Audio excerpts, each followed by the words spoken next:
So in this video, we're going to look at an example that uses a sampling distribution of p hat.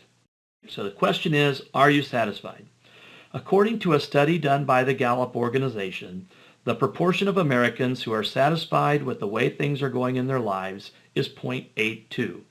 So again, according to Gallup, 82% of Americans are satisfied with the way things are going in their lives. So we have 5 questions. Question A. Suppose that a random sample of 100 Americans is asked, are you satisfied with the way things are going in your life? Is the response to this question qualitative or quantitative? Explain.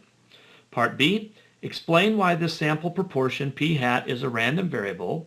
What is the source of the variability? C, describe the sampling distribution of p hat, the proportion of Americans who are satisfied with the way things are going in their life.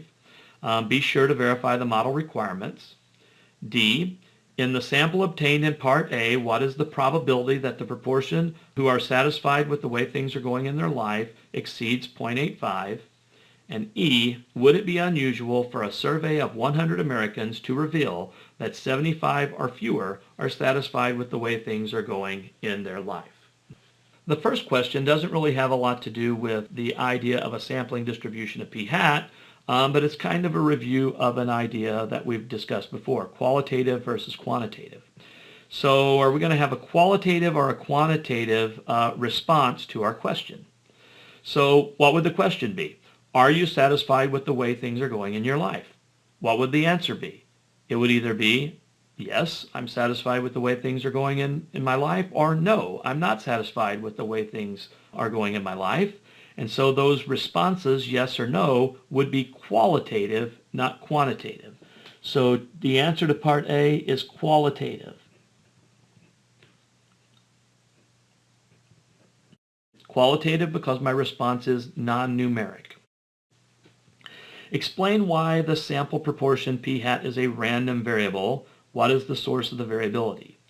Now, a random variable, remember, is a variable whose value is going to be determined randomly. Now, p hat is talking about the proportion of the 100 individuals that I ask who are satisfied with the way things are going in their life. Since I'm randomly selecting 100 individuals, the specific proportion that I get is going to be random. The value that I get for p hat is going to depend on which sample of 100 Americans I happen to end up with. So if I pick one group of 100 Americans, my proportion is not necessarily going to be the same thing as if I pick a different set of 100 Americans. So that's where the random variable comes in. The specific value of p hat is going to be determined randomly. What's the source of variability? The fact that I'm choosing my 100 Americans randomly. So that's the answer to Part B. Part C, describe the sampling distribution of p hat, the proportion of Americans who are satisfied with the way things are going in their life. So this is going to be sort of the same kind of thing that occurred in our previous section. When it asks to describe the sampling distribution, what it's really asking is, can we say this distribution of p hat is normal? And what's the mean and what's the standard deviation? So in order to determine whether the distribution of p hat is normal, then I need to check, is n times p times 1 minus p 10 or bigger? So in this case, my sample size is 100, and I know p is equal to 0.82. So if I take 100, my sample size, times 0.82 times 1 minus 0.82, which would be 0.18. Well, bringing in my calculator here, 100 times 0.82 times 0.18, and again the 0.18 comes from 1 minus 0.82, that is 14.76. So this is 14.76, which is greater than 10. So based on that, I can say that the sampling distribution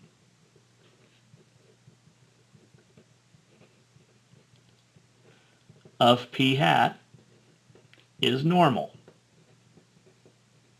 So I know my sampling distribution of p hat is normal, And I know that the mean of the p-hat distribution is going to equal p, which is 0.82.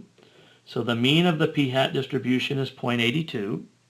And I know that the standard deviation of the p-hat distribution is going to be the square root of p, which is 0.82, times 1 minus p, which is 0.18, divided by the square root of the sample size, which is 100 in this case. So divide by 100. Well, if I pull in my calculator, again, the square root of 0.82 times 0.18, and again the 0.18 is coming from 1 minus 0.82, divided by my sample size, which was 100, and I'm taking the square root of all of that. So that equals 0.0384187. I'm going to write that down here. 0.0384187 is my standard deviation of the p-hat distribution. So I know I have a normal distribution because n times p times 1 minus p is bigger than 10. I know the mean's 0.82, the value of p, the proportion of the population, and I know that the standard deviation is 0.0384187. Now, so we've answered part A. It is qualitative. B, we discussed. C, we know we have this normal distribution, and so on. D and E, let's review those before we do them on a separate page. So in part D, our question is, in our sample of 100 that we obtained in part A, what is the probability that the proportion who are satisfied with the way things are going in their life exceeds 85? And then in E, would it be unusual for a survey of 100 Americans to reveal that 75 or fewer are satisfied with the way things are going in their life? So let's look at part D. Again, I'm going to write down what we found. We know that we have a normal distribution for our sampling distribution of p-hat. So our p-hat distribution is normal, is what I'm saying there. We know that the mean of the p-hat distribution is 0.82, and we know that the standard deviation of the p-hat distribution is 0.0384187. That's it. So our question in part D is, if we select the 100 Americans, what's the probability that the proportion who are satisfied with the way things are going in their life exceeds 0.85? So in other words, our question is, what's the probability that we get a p-hat that exceeds 0.85, so that it's greater than 0.85? So the fact that I know this is normal lets me work this problem the same way we've been working lots of other problems. The difference is I'm dealing now with a sampling distribution of p-hat. So this normal distribution is a p-hat distribution. The mean is 0.82, so that's what's in the center. Now I'm looking for the probability that p-hat's greater than 0.85, so 0.85 is going to be over here to the right, and I'm looking for this, which represents the proportion that's going to exceed 0.85. So I can use my normal CDF command on my calculator, or I can use StatCrunch calculator, or I can use the standard normal table and do this by hand to figure out what this area is. Again, I'm going to use our TI calculator. So this will be normal CDF.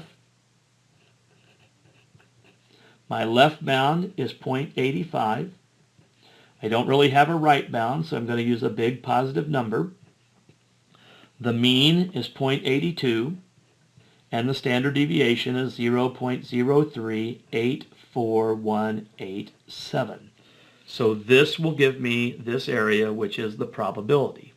So if I pull in my calculator, I'm going to normal CDF. My lower bound is 0.85. My upper bound is a big positive number. My mean is 0.82, and my standard deviation is 0.0384187. And so that gives me a probability of 0.2174.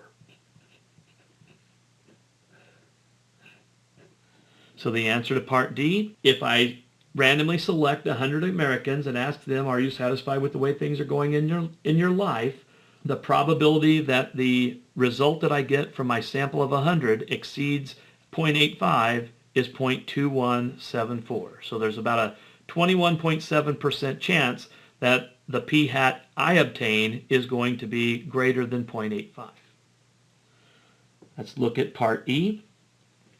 Again, I'm going to pull that back in to review real quick. Would it be unusual for a survey of 100 Americans to reveal that 75 or fewer are satisfied with the way things are going in their life? Now, the thing that's different about question E is it asks, if I pick 100 people, what's the probability that I get the number of, out of the 100, is 75 or fewer? So I'm being asked, what's the probability that the number of individuals who are satisfied with the way things are going in their life is less than or equal to 75? Now that is not a p hat, but we can change that into a p hat. So if x is 75, then p hat is going to be 75 divided by my sample size, 100. And so that is 0.75. So when I'm asked what's the probability that the number is less than or equal to 75, well, that 75 is out of 100. That's the same as asking what's the probability that the sample proportion is less than or equal to 0.75. Again, 0.75 because 75 divided by 100 is 0.75. So now this is pretty much like the problem we did in part D. We know that we have a normal distribution for the p hat distribution. We know that the mean is 0.82. And so if I look for 0.75, that's to the left of 0.82, and I'm looking for this area. So again, I can use my normal calculator, StatCrunch calculator. I could do it by hand. If I use my graphing calculator, the command will be normal CDF. This time we don't have a left bound, so I'm going to use a big negative number. The right bound's 0.75, the mean is 0.82, and the standard deviation is 0.0384187. So if I find this probability, pull in my calculator, normal CDF, a big negative number for the lower bound. The upper bound is 0.75. The mean is 0.82. The standard deviation, 0.0384187.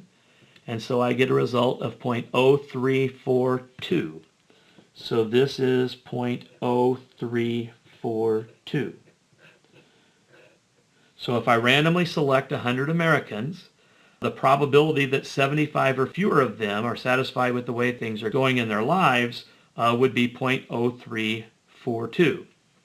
Now our real question was, would it be unusual to find this result? And because this is less than 5%, the answer is yes, this would be unusual.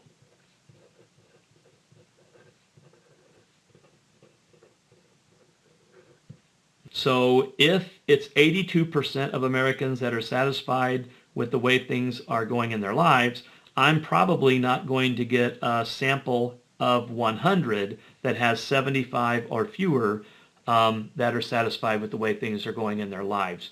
If I do, that would be an unusual result.